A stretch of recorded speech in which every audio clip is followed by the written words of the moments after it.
Alright, there we go. Let's pop our burst here. So Siegebreaker, Blood of the Enemy, Trinket, Rampage, huge executes. Massive executes. Let's hit a Dragon Roar. I didn't get the Dragon Roar while I had the Mastery buff up, unfortunately. Otherwise, it probably would have hit for over 300k.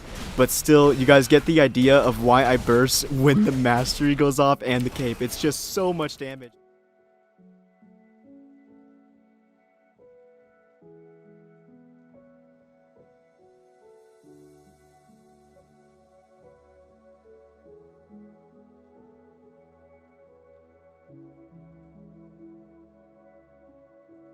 Alright, happy Freaky Friday, you guys, and welcome back to the channel for the update on my Fury Warrior build.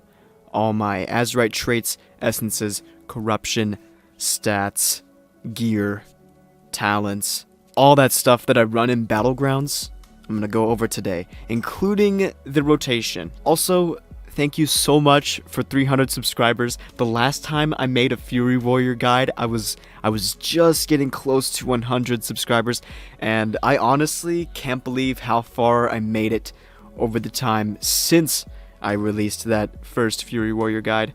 And I'm so thankful and so excited to give this next one to you guys. So here we go. Without further ado, let's get into it. First, I'm gonna go over my Azerite Traits. I just went to the Reforge. I reforged all of them so they're all fresh. I'm going to put in the traits as I go and talk about why I'm taking a certain trait over the other options.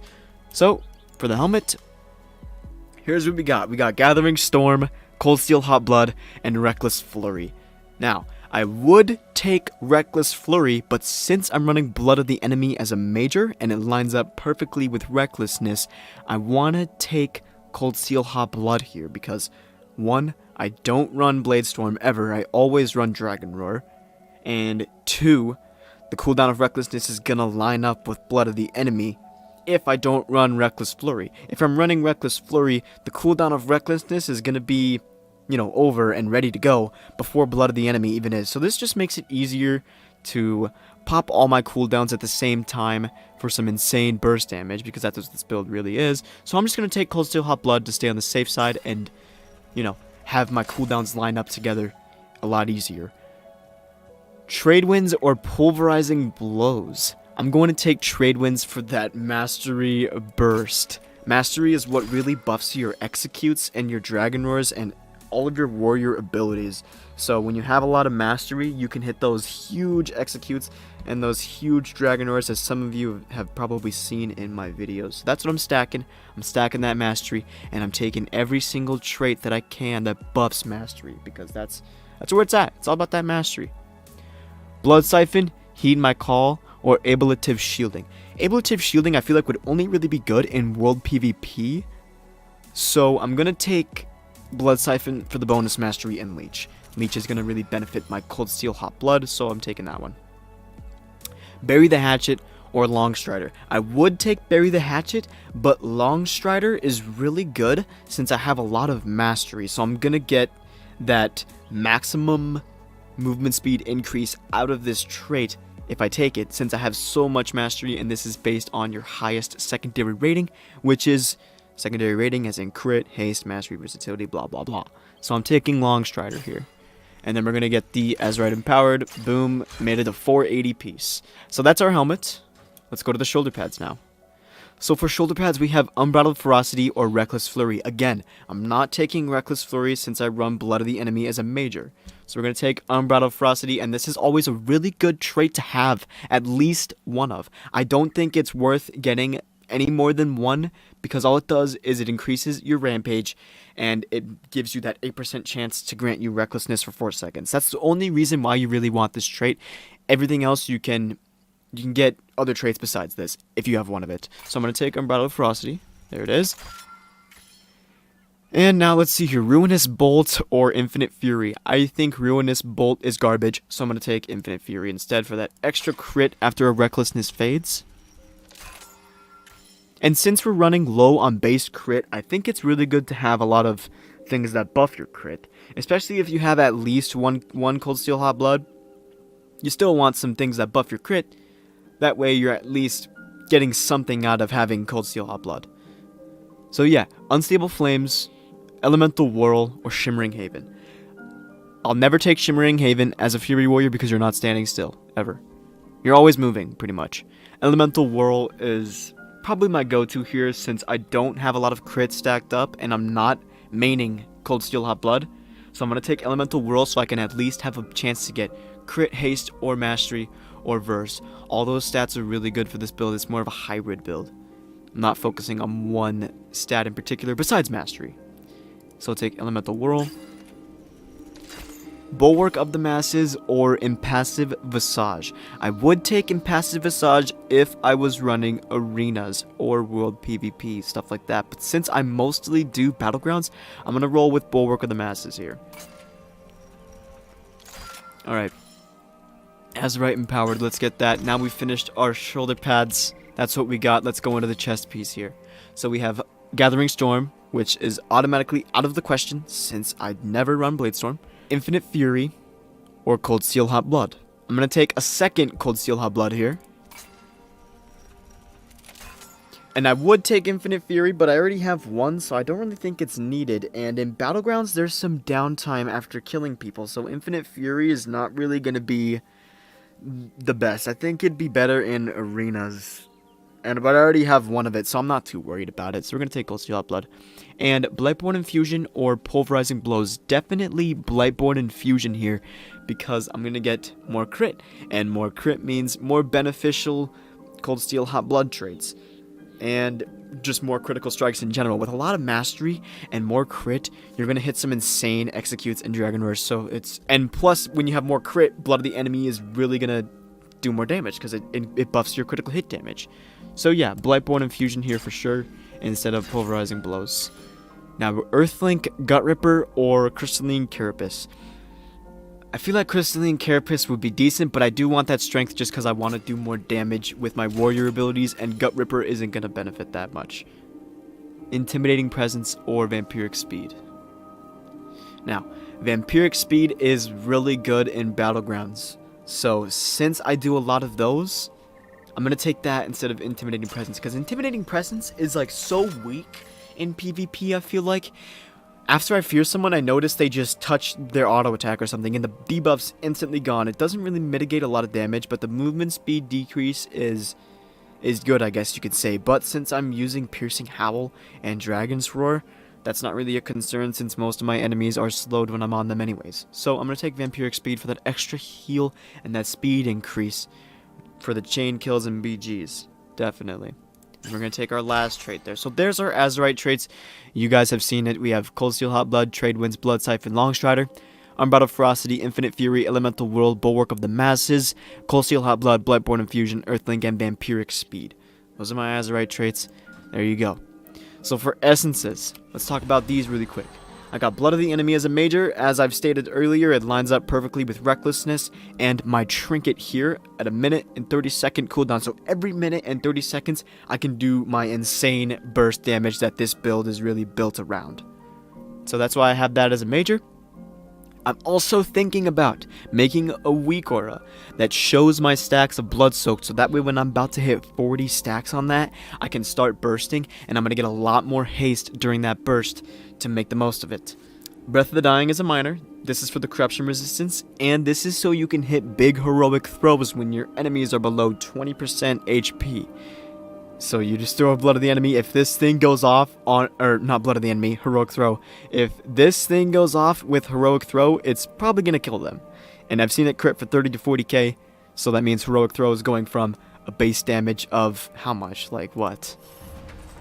1,400 physical damage. That's going to turn that into 30k. Memory of Lucid Dreams, I have this as a minor. I only have rank 1 right now because this wasn't my main when Nazjatar was out, and I've done all the Nazjatar content on my Horde Demon Hunter. So I have him parked in Nazjatar, and I have him working on rank 3. That way I can just use those essences that you get for your alts to buy rank 3 instantly on this character, so I don't have to go through all that grinding and get my allies up. So I have this because of the refund on rage spent on them. This is really good for your rampages, chaining rampage when you're running Carnage for that reduced rage cost on rampage.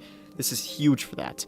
and you heal a lot, and which is really good to have with Death Wish because you need more survivability. So, also another thing that works really good with Memory of Lucid Dreams is Impending Victory.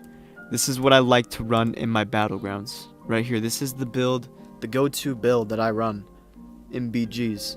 Charge for an extra charge heal, big chunk heal. Impending Victory, since this costs 10 rage, this is really good to have with Memory of Lucid Dreams, because you're going to get that 20% heal with this, and if Memory of Lucid Dreams go off, you're going to get 5 rage back, and you're going to get a bonus 17k healing with your Impending Victory. So that's major to have with Memory of Lucid Dreams. That's why I'm taking that instead of Stormbolt or Double Time now. I'm always running Impending Victory for that extra heal since I run Death Wish. Last but not least, Conflict and Strife as a miner is a must-have in PvP, I feel like, for every single spec. Because you get versatility, which reduces the damage you take and the damage you deal. So this is good to have. Because if you're getting CC'd, you gain a stack, and you're going to take less damage, and less damage is always welcome when you're running Death Wish. So yeah, there it is, pretty simple. Those are my essences that I run. Alright, so now we're going to go over my gear and my corruptions that I run on this character, and then my stats. So for my weapons, we have the Jeweled Shark Splitter. This is the best corruption that I could possibly have on this warrior, since I go for those big executes and those big dragon roars during my burst. So, your spells and abilities have a chance to increase your mastery by 915 for 10 seconds. I have a weak aura for this so that I can track when it's up, and when that is up, I pop my burst and I'm gonna hit. That's how I hit those 100k executes, those 150k dragon roars in PvP. This corruption is how I do it. I also have Masterful Navigation on it for increased mastery. And then on my offhand, Gedeku, the Cut of Death. I have Gale Force Striking on this. That way, I can get more rage when I'm auto-attacking, since you'll auto-attack a lot faster.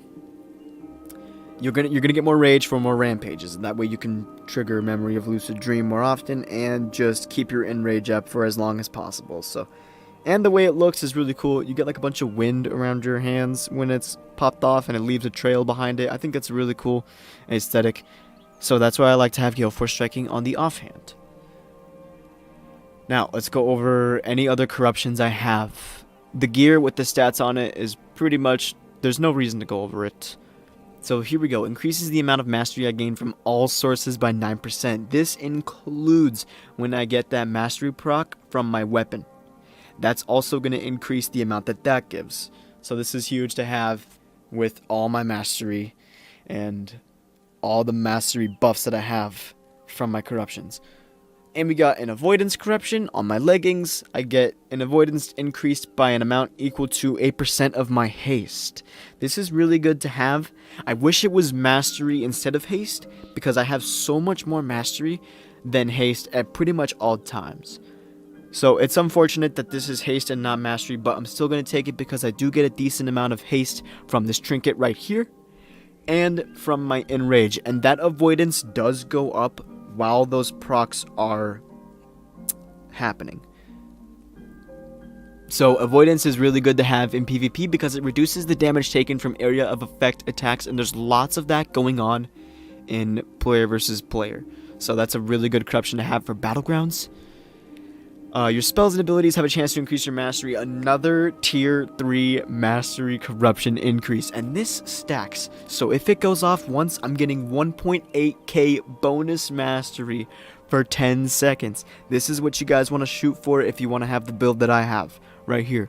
Those mastery corruptions. This is how I can get up to almost 150% mastery. We're going to see how much I can get to when I do my rotation. I'll pop a burst when this goes off and my cloak buff, and we'll see what kind of damage we can do with 10 stacks of Death Wish on the training dummy. So yeah, that's what I run for corruptions.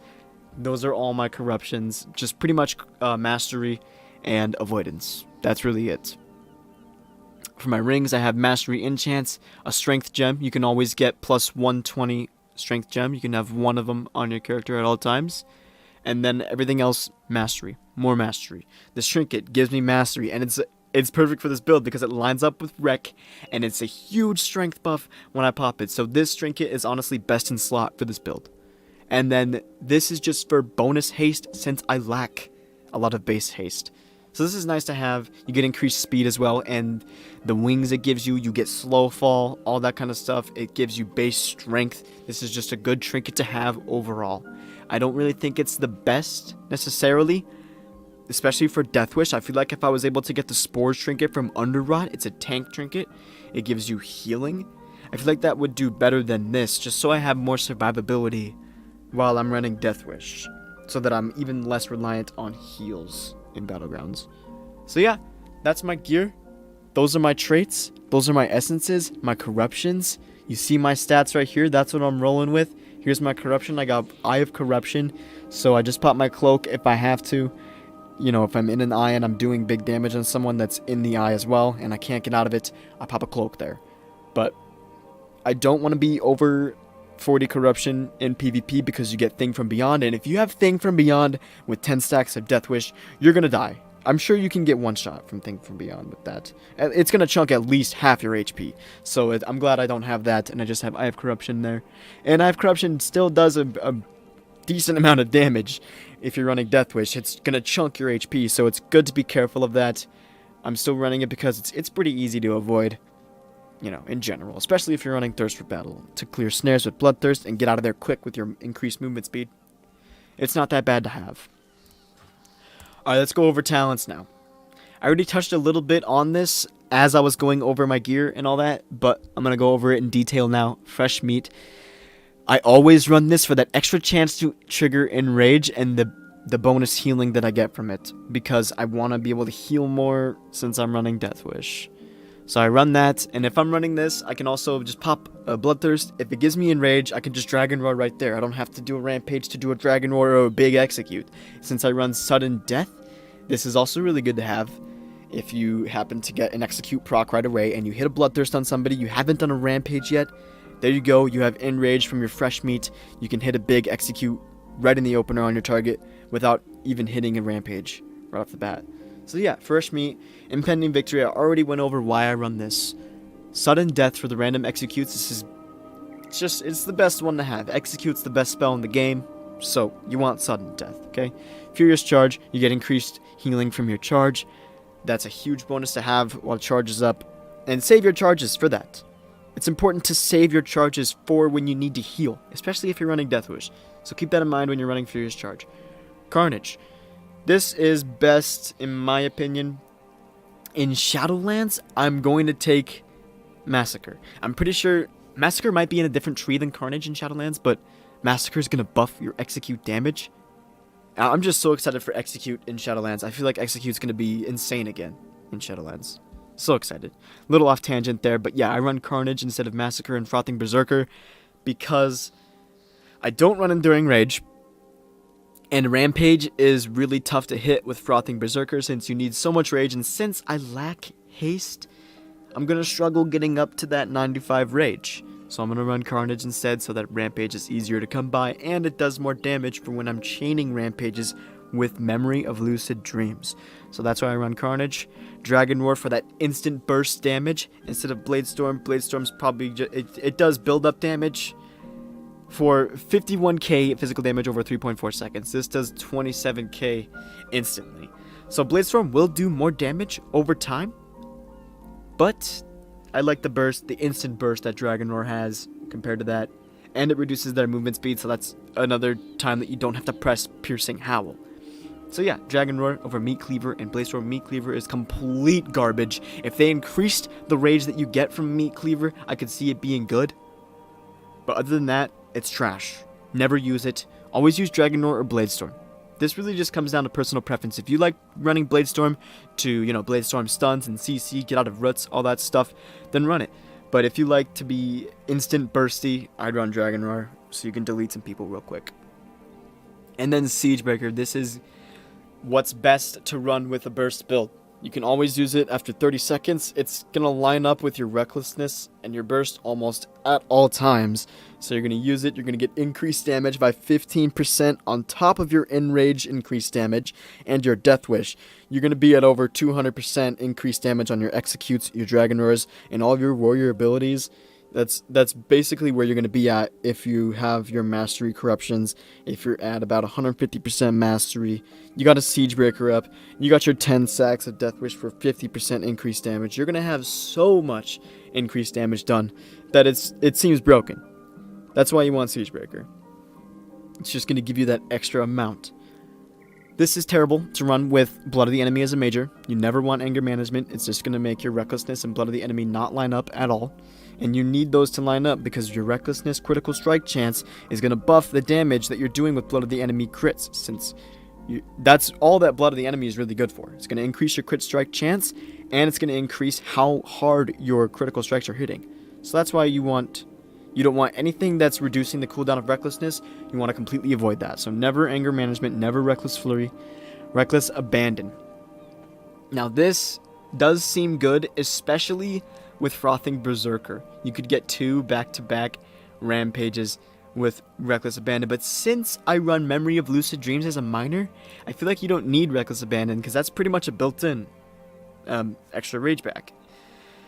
So it's like you have a built-in Reckless Abandon, except it's just not as much rage as you would get from popping Recklessness.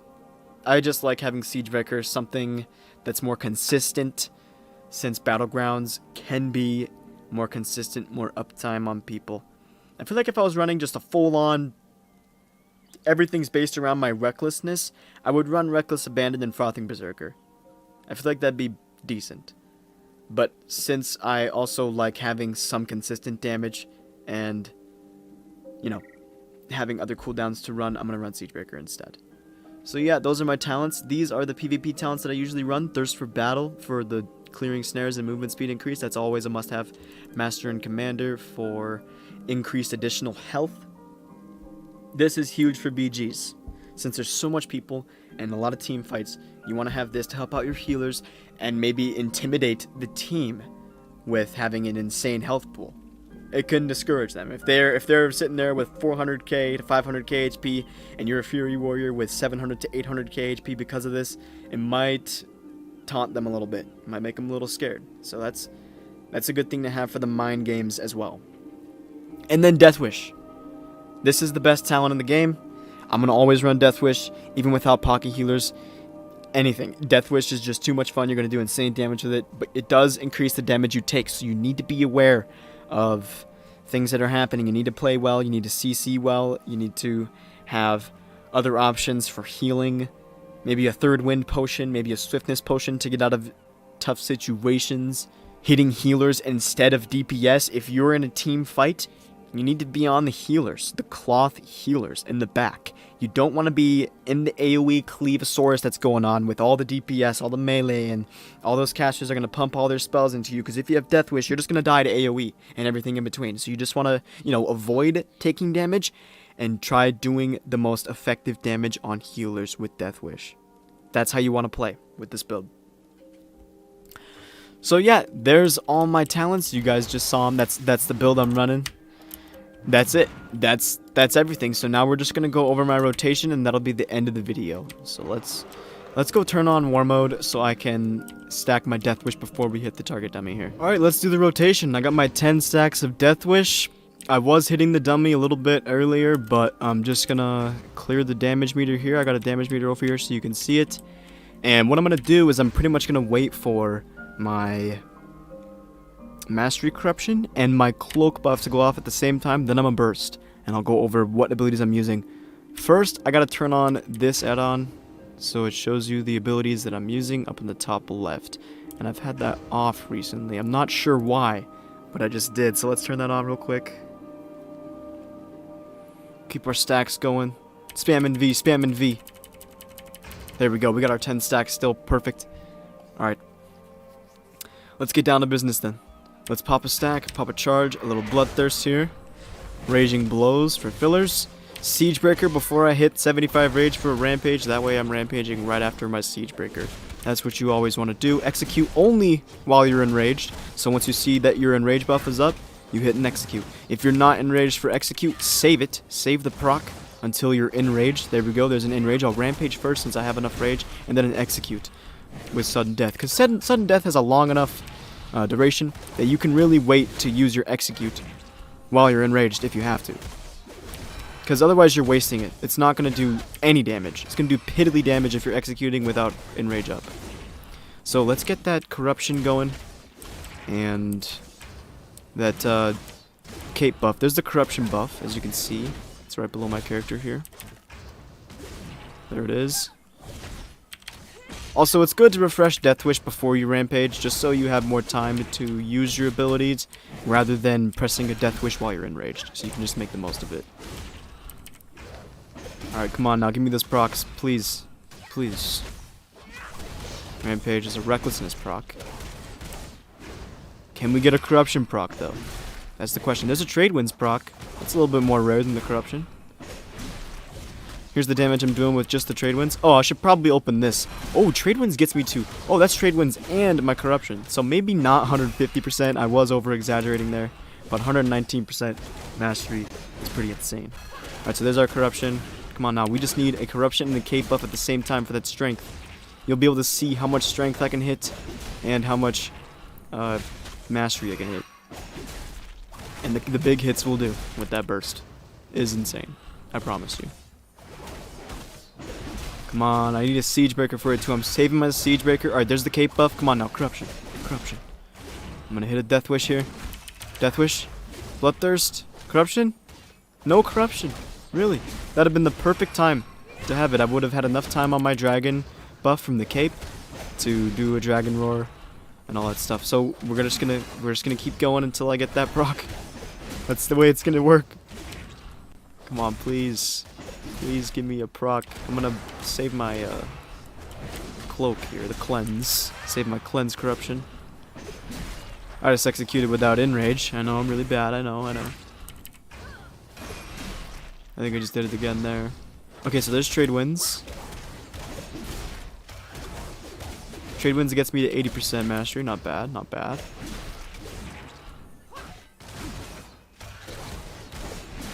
Okay, there's an Eye of Corruption. Please give me a cape buff and the mastery at the same time. This happened before. And of course, when I go to record, it doesn't happen. I don't understand. Death Wish, Rampage, Execute, Impending Victory, Bloodthirst. Alright, there we go. Let's pop our burst here. So Siegebreaker, Blood of the Enemy, Trinket, Rampage, huge executes. Massive executes. Let's hit a Dragon Roar. I didn't get the Dragon Roar while I had the mastery buff up, unfortunately. Otherwise, it probably would have hit for over 300k. But still, you guys get the idea of why I burst when the mastery goes off and the cape. It's just so much damage. Look at that. Can I hit 100k damage per second? Can I do that? I don't think so. I don't think we're going to hit 100k. Maybe. If we can just keep this ball rolling here. I got my abilities showed at the top left so you can see the rotation and how it works. I'm just going to try to stay focused up for it. Maybe I can hit 100k here. I am going to do another burst once it comes up. Might as well. Might as well give it another burst. And I can do another Dragon Roar here since the cooldown will line up for when Recklessness is back up. Siegebreaker soon. I am going to pop a Siegebreaker ASAP. Siegebreaker here. Hit a Bloodthirst into a Rampage. It's all about managing your rage bar, really.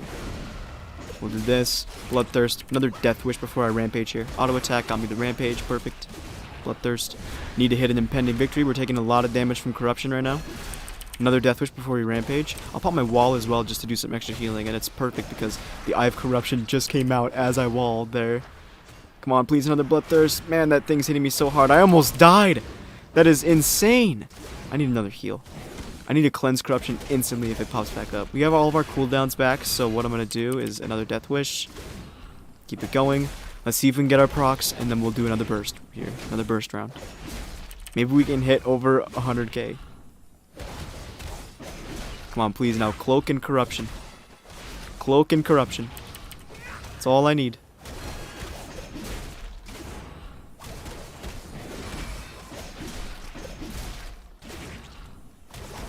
Cloak and Corruption. There's the cloak. The purple buff.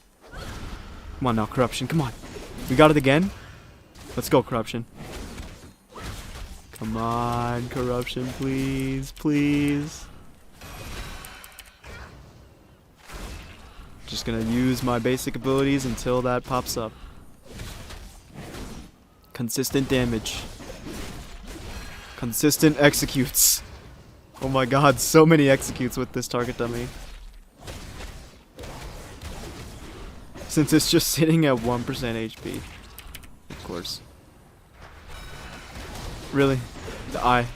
We'll pop an impending victory here.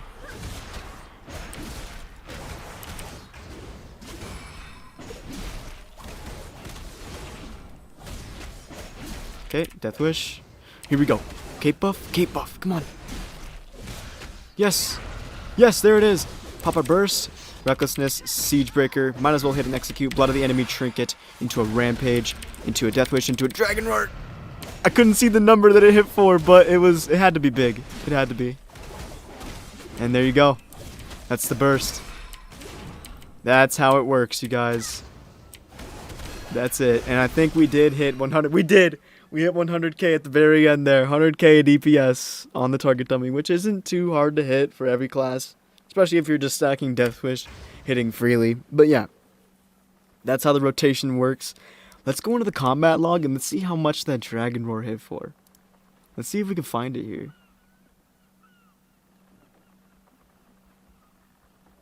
Rampage, Gushing Wound, Execute. Your Dragon Roar hit training dummy for 80,000 and 253k overkill. So that's a total of about 330,000 damage from a Dragon Roar. 330k Dragon Roar. Oh my God. That's the biggest Dragon Roar I've ever hit. And then Blood of the Enemy, if that crits, man, it just does so much damage. Especially if it has Siege Breaker up on it at the same time. So yeah, you guys, that's the rotation. That's how it works. That's my Fury Warrior build. Thank you so much for watching. I hope that this video helped you with at least something. If not, let me know in the comments what you need help with. And I'll get in touch with you and we can work it out. And I'll help you out with anything you need. So yeah, thanks for watching. See you guys in the next one.